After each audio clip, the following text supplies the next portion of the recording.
Alléluia. Alléluia, Alléluia, Alléluia, Alléluia, Alléluia.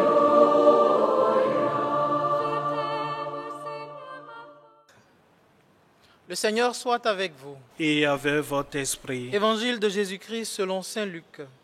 Gloire à toi, Seigneur.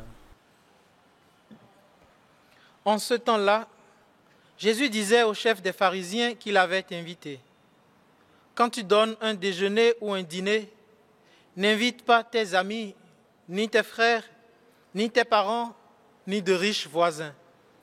Sinon, eux aussi te rendraient l'invitation, et ce serait pour toi un don en retour.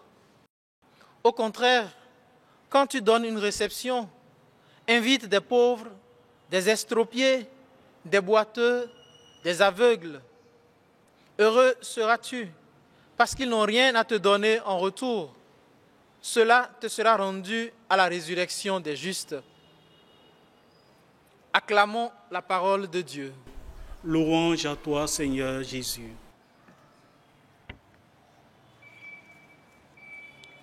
S'il fallait donner un titre à notre méditation, ce serait « Procurer l'allégresse aux nécessiteux ». La recommandation du Seigneur dans l'évangile de ce jour est très inhabituelle. N'invite pas tes amis, invite des pauvres.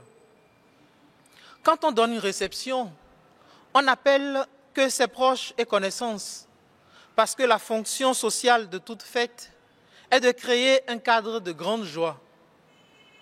Personne ne tient à convier des inconnus, parce qu'a priori, on a peu de sujets de discussion avec eux.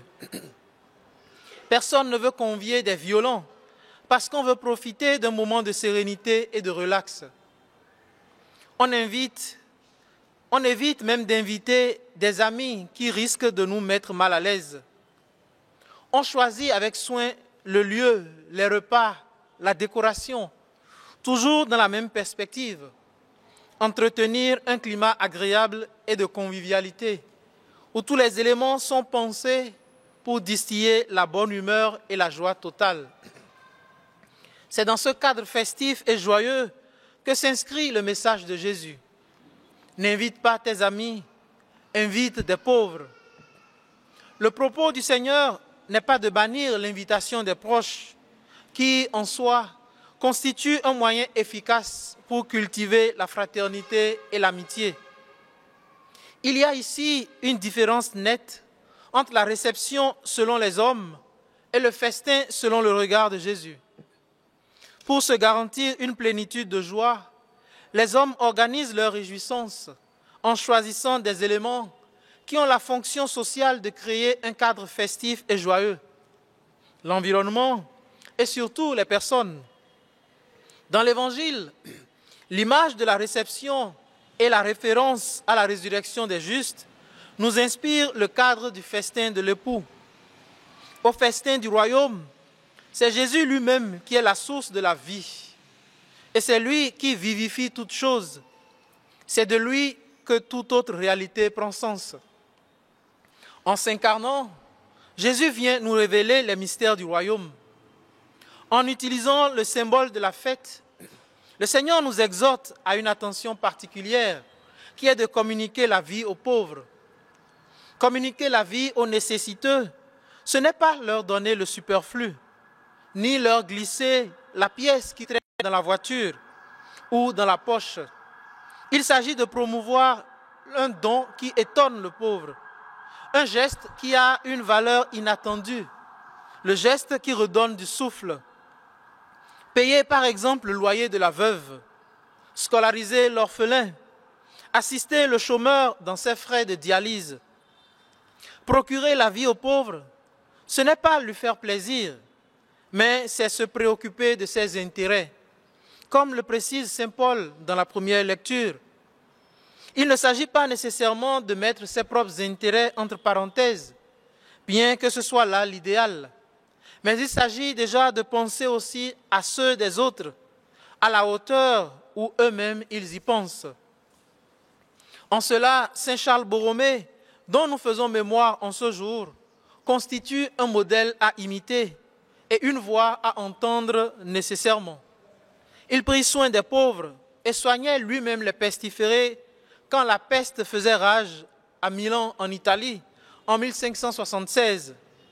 En tant qu'archevêque, il demandait à tous les religieux de se convertir en infirmiers. Et quand on lui demandait de se reposer, il demandait que pour éclairer la chandelle doit se consumer. Procurer l'allégresse aux pauvres revient donc à leur transmettre la vie qui est en nous, la vie du Christ que nous portons.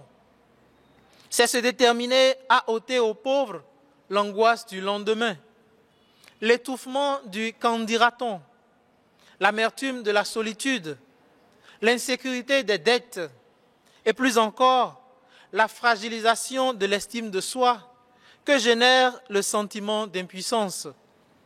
Donner aux pauvres dépasse donc le bien matériel et rejoint ce que guérit en lui la représentation du don qu'il reçoit. C'est à ce niveau d'efficacité que Jésus nous attend. Celui qui fait ainsi restaure la vie et devient transparent à Dieu. C'est donc à juste titre, sœurs et frères, que le Seigneur précise pour celui-là un avantage particulier. Heureux seras-tu parce qu'ils n'ont rien à te donner en retour. Cela te sera rendu à la résurrection des justes. Le bonheur auquel Jésus se réfère est la béatitude du don sans retour. Elle a une double dimension, un déjà là et un pas encore. Celui qui pratique le don sans retour bénéficie ici-bas déjà de la satisfaction d'avoir accompli le bien. Ce sentiment quotidien, qui peut être conscient ou inconscient, contribue à booster l'estime de soi et la confiance personnelle. Le sentiment du bien accompli manifeste qu'on a de la bonté en nous et contribue à entretenir la valeur humaine. Par ailleurs, le don sans retour favorise également une rétribution à la fin des temps, un trésor auprès de Dieu. Comme le précise l'auteur des Proverbes, celui qui donne aux pauvres prête à Dieu. En célébrant la mémoire de Saint Charles Borromée, demandons donc au Seigneur, par son intercession, la grâce d'une charité renouvelée et d'une charité plus inventive. Le Seigneur soit avec vous. Et avec votre esprit. Que Dieu Tout-Puissant vous bénisse et vous garde, le Père, le Fils et le Saint-Esprit. Amen. Alléluia. Alléluia.